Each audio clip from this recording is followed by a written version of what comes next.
really are dirty swine. We love to drag their name through the mud and line up to smear their reputations. But is the pig's bad press all a load of hot air? Do we value pigs enough? Take a closer look at the pig and discover just how human they can be as we twist the tail of the pig.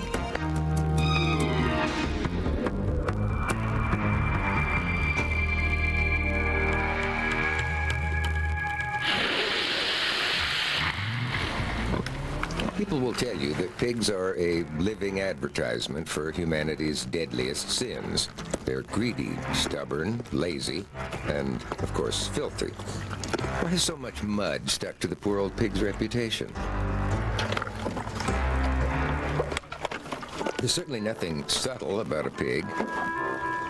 But do they deserve all we throw at them? One man who knows all the dirt on pigs is veterinarian and hog owner Ian Robertson. Pigs have a PR problem. You see them rolling in the mud and you go, yuck, they're big, they're fat, they're dirty. They roll in the mud all the time and they're garbage. How could anybody love this animal? Even our language is full of pig-based insults. If somebody calls you a pig, it's generally not a compliment. Over the years, Hollywood has led the charge in pig bashing. Lady, something has happened. You bet something's happened. You man, pig.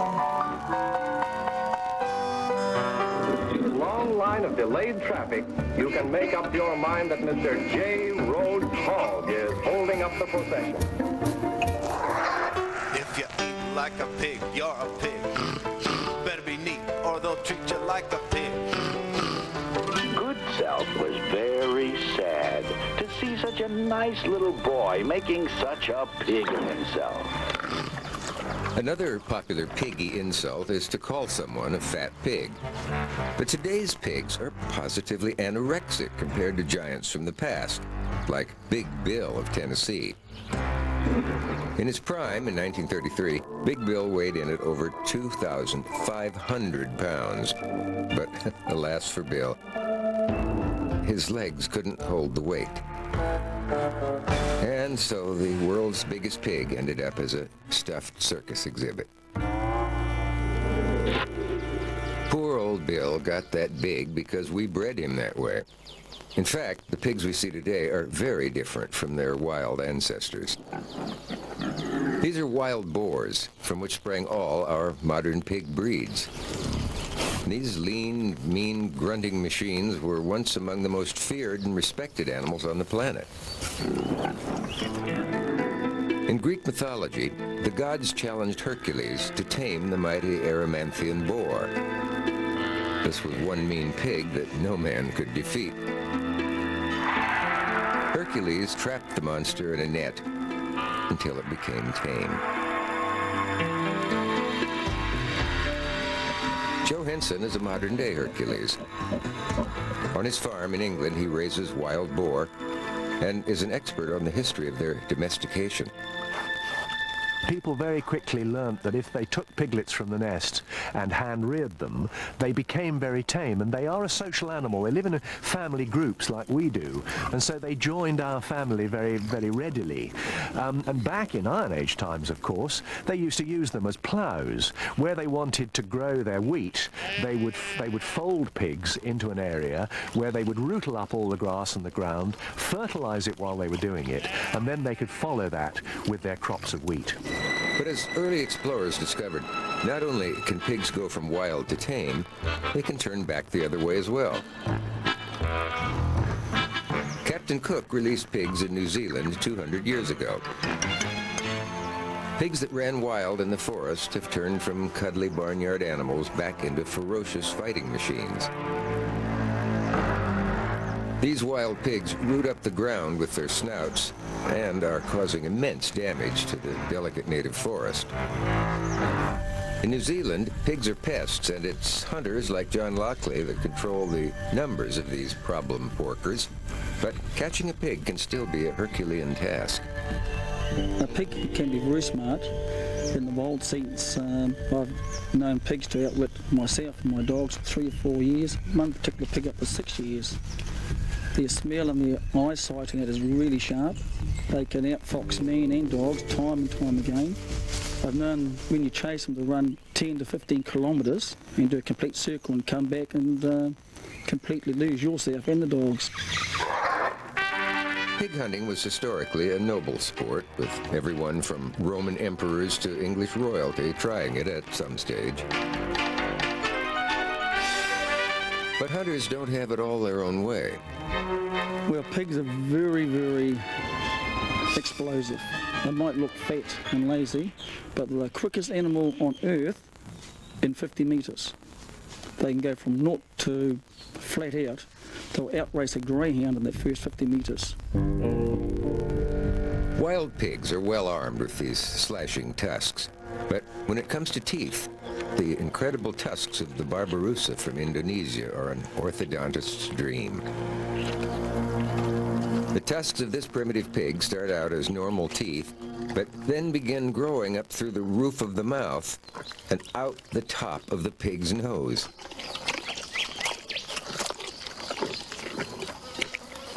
But it's not just pigs' teeth that can be scary. The Island of the Devils in the Caribbean was named by European sailors who refused to go ashore because they were so terrified by horrible screams coming out of the forest. It turned out the noise was coming from a herd of pigs stranded by a shipwreck. But it's not just a few sailors who choose to keep clear of pigs. A third of the world's population avoids pigs for religious reasons. The Old Testament mentions the pig more than any other animal, and it doesn't have many nice things to say. The Jewish faith explicitly bans the eating of pork, thanks to the rules of kosher, which are very specific about which animals are suitable for human consumption. Although sheep and cows are okay, pigs are definitely off the menu.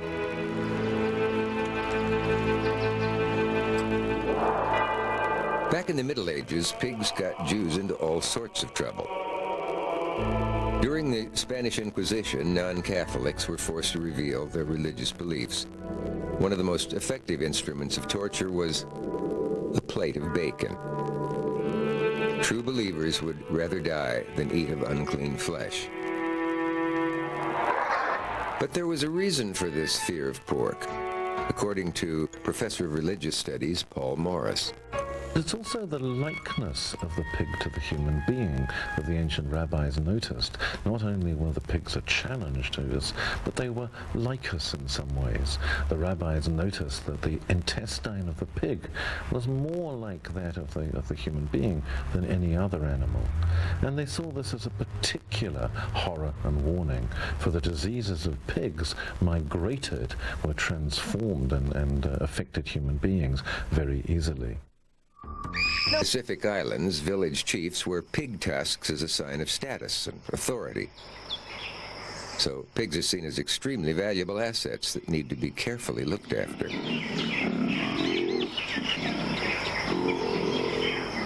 Pigs also had an impact on the valuable assets of another village. Marauding pigs once terrorized the gardens of a young New York City.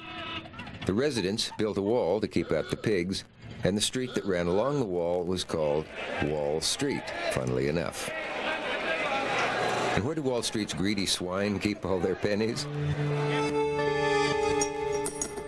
Yes, in a piggy bank, of course. Strangely enough, piggy banks didn't get their name because of their shape. A clay commonly used to make pots in the Middle Ages was called P-Y-G-G, pig. And with no banks, people used to store their money in pig pots. And by the 18th century, potters had twisted the tale of these pig banks into what we know and love today. But the country that cherishes pigs more than any other is China, according to lecturer in Asian Studies Man Ying Ip. In Chinese culture, we have got a very close relationship with the pig because the pig is the first domesticated animal in Chinese culture. And then, well, it is very important to the agrarian economy. So the pig is a friendly thing. It represents wealth, and pigs are not lowly in the Chinese culture at all. It represents sumptuousness. It represents fortitude. It is simplicity and also tenacity. So pigs can flourish in quite adverse surroundings, and it brings wealth and asset to the Chinese family. In fact, the Chinese character for family is drawn as a pig with a roof over its head. In the Chinese zodiac, the pig is the most loyal, caring, and honest of the star signs. Those born in the year of the pig are supposed to have a nose for style, but are known to overindulge every now and then. The Chinese certainly don't look down on the pig, so maybe it's time the rest of us changed our view as well. If we take a closer look at the pig, we find out we know less than we think about these supposedly greedy, filthy swine. Nothing like playing in the mud. And no, this isn't a dinosaur footprint. This is actually a pig wallow where this big guy was sleeping till just a few minutes ago. But look, the pigs really deserve their bad reputation and all the bad press they get. Is there any truth behind all those horrible piggy expressions that we use every day? For example, while we all get hot, how can you sweat like a pig when pigs don't have sweat glands? And in spite of their bad reputation, pigs are actually very clean. Now, while the wallow may not look appetizing to you, it's actually a very practical alternative to sunblock and great to cool off in those hot summer days. Additionally, these guys roll in the mud to get rid of the bugs that accumulate on their skin, which is very useful if your short, stumpy legs and lack of opposing thumbs mean you can't actually pick the bugs off. And do greedy pigs really pig out? Well, obviously they don't get invited to many dinner parties, but it turns out they're not quite as bad as they look. Well, they eat fast, and they haven't got the greatest manners in the world, but they don't actually pig out. They actually have small stomachs, so they need to eat small amounts frequently. And unlike other livestock, they do know when to stop. They won't just keep eating till they burst. When they're full, they'll wander away and have a sleep. And the other thing that's not too commonly known is that they are fussy. In one study, pigs rejected 171 out of 200 vegetables that were offered to them. Fussy? You betcha. And yes, pigs do smell really well. That's why in New Jersey, when someone commits a crime, they call the pigs. Meet Ferris, the long trotter of the law.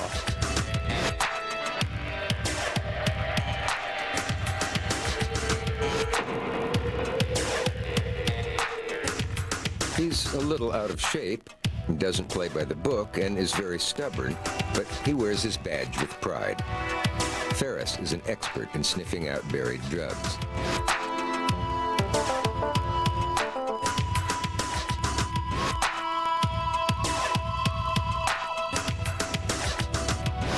So, could it be that the dog's days as man's best friend are numbered? Some people certainly think so. Yes, yeah. Now, pig owners have always thought it's a little unfair that dogs are always called man's best friend, because they'll tell you that pigs are equally willing to be affectionate, loyal, and can even be trained to fetch slippers. Winston Churchill once said that dogs look up to us, cats look down on us, but pigs, well, they treat us as equals. And why? Because they're smart. Remember the old story of the three little pigs that outsmarted the wolf?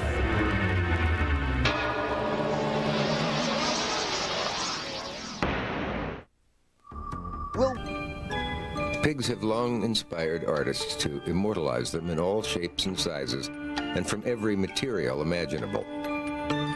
They're a favorite with collectors who fill their houses with piggy ornaments, but some people go one step further. Meet Maggie. She's a 10-month-old Vietnamese pot-bellied pig, and this is her house, but it's no pigsty. Maggie is an honored guest here, and like any good pet, is fully house-trained and schooled in all the social graces. Maggie is more lovable than any cat or dog, according to her devoted owner, Joan Claypool. What I really like about Maggie is her smile, her sociableness, her docileness, and her bonding with the owner as well. She brings a lot of joy, and sometimes it's very hard to explain, and I think there's a little bit of a mystical bonding that we have with this animal and with the potbelly pig that is very hard to put into words. Come on, let's go potty. Pigs are much more than pets to some people because in many ways they're incredibly human. In fact, pigs are so similar to us on the inside that some medical researchers call them horizontal humans. Over 40 different life-saving products are provided by pigs, including insulin and skin for burn victims. When the ancient rabbis observed that the pig's intestine was like ours, they were absolutely right. We already borrow the heart valves of pigs, and thanks to breakthroughs in genetic engineering, we may soon be able to go the whole hog and use entire hearts. Scientists have recently discovered a way to turn these ordinary-looking pigs into something special. The pigs are supplied with a human gene, so when their organs are transplanted into humans, they're not recognized as foreign by the patient and rejected. This could save thousands of lives each year and bring humans and pigs even closer together. Pigs even help us protect our most precious of gifts, our children. Piglets and babies have a lot in common, especially when they're asleep, which is why some little piggies head for the University of Otago in New Zealand. Here, a free feed and a good night's sleep is all part of the job when working with Dr. Barbara Galland. This is Rose. Rose is 5 days old and she weighs 4 pounds 2 ounces. And as you can see, she's taken to the bottle with great gusto. After she's had this feed, she'll sleep for quite a while. She just sleeps. They sleep like little babies, really. A lot of their time is spent sleeping. To the soothing sound of her own heartbeat, Rose falls asleep in her specially designed sleeping bag.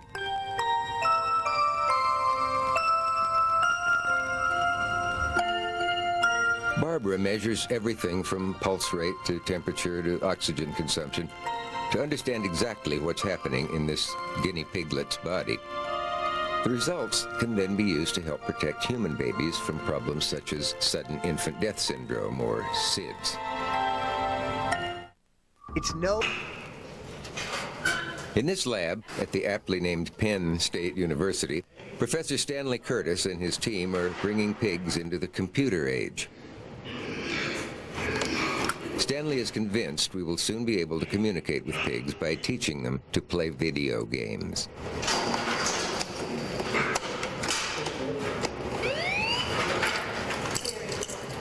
We're trying to ultimately find out how pigs feel, how they feel about the environment that they're in, the barn that they're in, and that kind of thing. Of course, before we can find out how they feel, we have to understand how they think. And we know little or nothing about how a pig thinks. You don't have to be a rocket scientist to communicate with a pig, but the joystick and computer program were developed by NASA for use with chimpanzees. The joystick-operated video game requires that the pigs have motor skills as well as intelligence. And the first thing they must do is learn the correspondence between operation of the joystick and movement of the cursor on the screen. The second thing they need to learn is that they need to associate cursor movement with doing some work for them. In the initial task, all they have to do is collide with the target, the lighted up wall, if you will.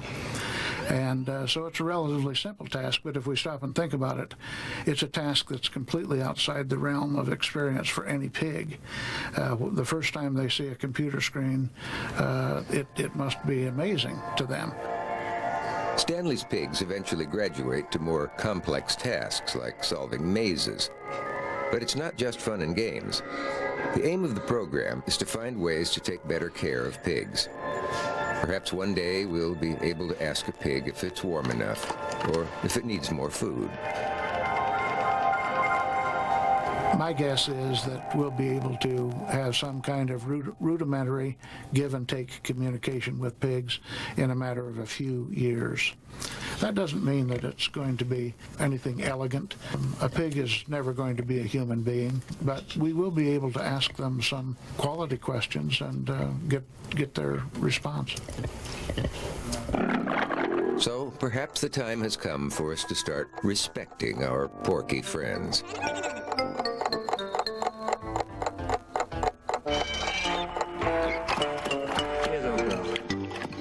So here's to the pig, and those people who know the truth about this much maligned animal. Pigs, we love them, we loathe them, we misjudge them, we misrepresent them, and so often we blame them for qualities that are really quite uniquely human. As for me, I think pigs are great. I don't keep a hog in my house, but I have been known to ride a hog to work. And this is my hog. She's strong, she's powerful, she's a lot of fun. And believe me, she's got plenty of grunt. Riding this is my definition of hog heaven.